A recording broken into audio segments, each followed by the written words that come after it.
Hi, everyone. My name is Lesley Bartlett. I'm a professor of educational policy studies at University of Wisconsin-Madison, and I'm delighted to have some time with you today to talk about Paulo Freire's contributions to critical pedagogy.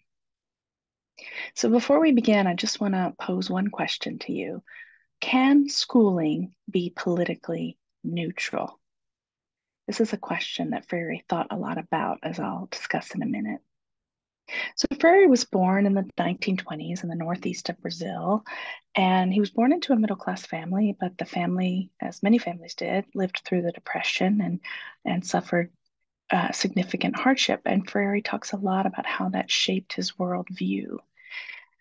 Early on, after he'd finished college, he started working for the Department of Education and Culture and developing adult education programs. He had the good fortune to marry an elementary school teacher who taught him a lot about early literacy pedagogy. And he lived in the context of 1950s Brazil, which was experiencing incredibly fast urbanization as people moved from rural areas into the cities and industrialization. It was also a time of political effervescence. There were huge social movements, particularly across the Northeast, that were forming. This included university students, campesino work, field workers, farm workers, unions, a lot of social movements that were banding together.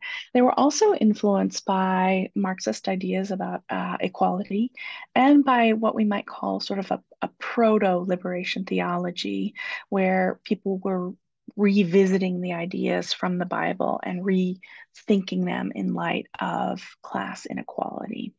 At this time, people had to be literate in order to vote. And so the left in particular had a major incentive to invest in youth and adult literacy programs.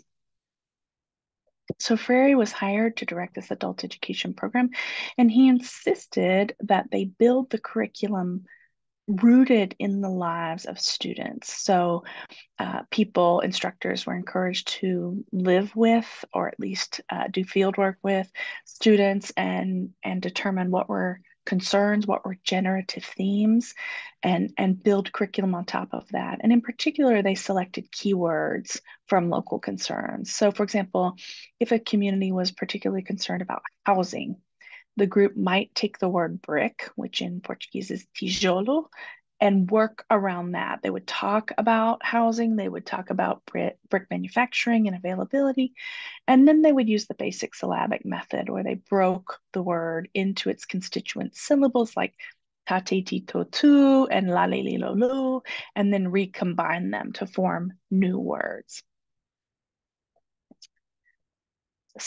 This culminated in work in a northeast town called Angicos, where supposedly facilitators taught people basic literacy within 40 hours.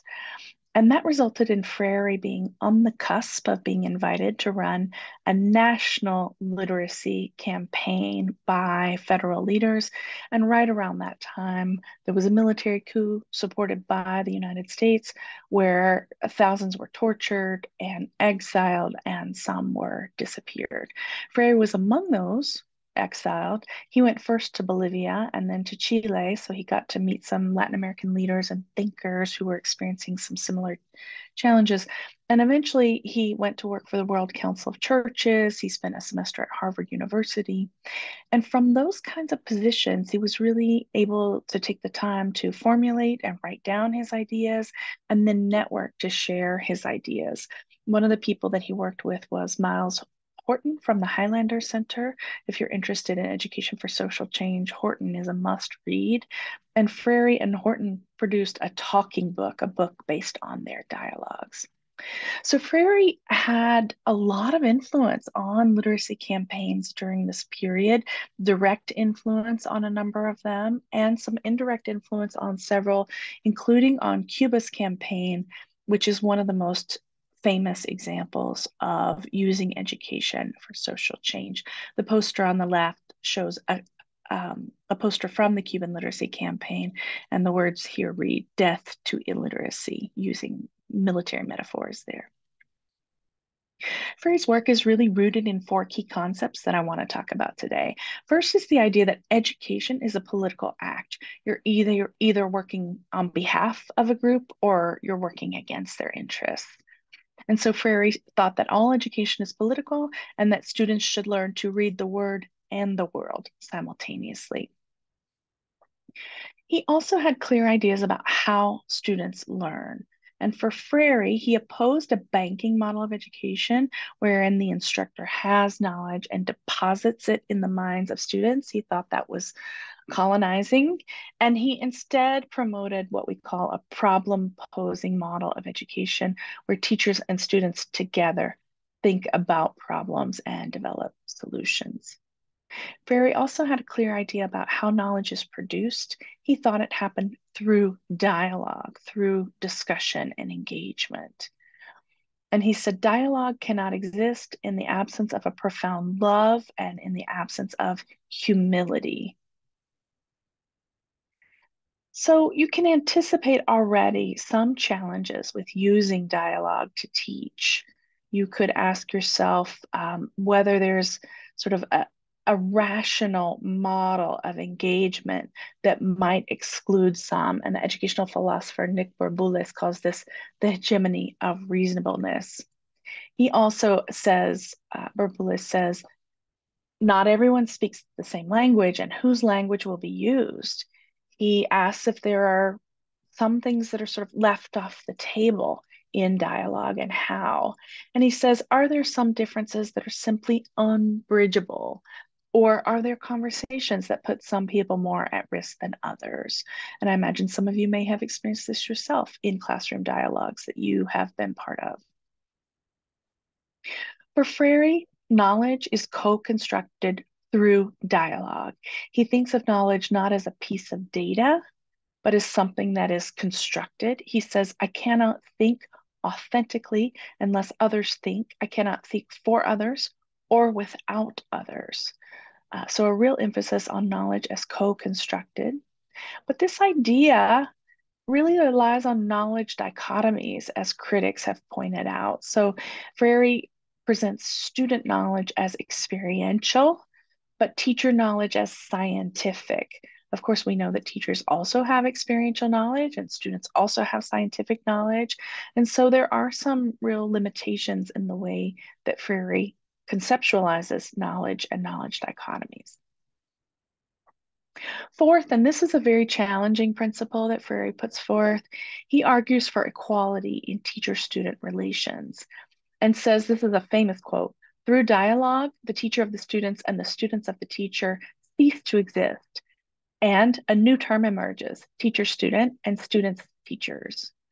And then he distinguishes between teachers who have authority and teachers who are authoritarian. But this distinction is not easy. It's not an easy one to implement when you're an educator. And a lot of people have talked about challenges with this non-hierarchical image of teacher-students relationships. So one scholar named Celia Euler says that Freire's ideas put teachers between a rock, which is authoritarianism, and a soft place, where teachers are expected to tenderly cultivate students' talents and interests, but they might worry about evaluating students' work because it might damage their self-esteem or position the teacher as the final arbiter, and that it creates what she calls an unbearable paradox. This is an ongoing concern for many who engage with Freire's ideas about teacher-student relations.